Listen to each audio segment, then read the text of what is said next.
একটা মেয়ে বেপর্দা থাকার কারণে, কি থাকার কারণে, বেপর্দা চলার কারণে শুধু ও জাহান্নামে যাচ্ছে না, ওর বড় ভাই জাহান্নামে যাচ্ছে, ওর স্বামী জাহান্নামে যাচ্ছে, ওর মা জাহান্নামে যাচ্ছে, ওর বাবা জাহান্নামে যাচ্ছে। দেখেন একজনে কয়জনে নিয়ে যাচ্ছে, সবাইকে নিয়ে যাচ্ছে। তুমি না তোমার বাবাকে বেশি ভালোবাসো, তুমি বেপর্দা চলার কারণে তোমার বাবা কোথায় চলে যাচ্ছে। এটা কি ভালোবাসা না? এটার নাম সমস্যা। এটা ভালোবাসা না, এটা তো অভিনয়।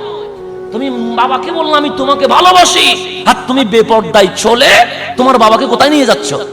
জাহান্নামে নিয়ে যাচ্ছ। এটা কেমন ভালোবাসা?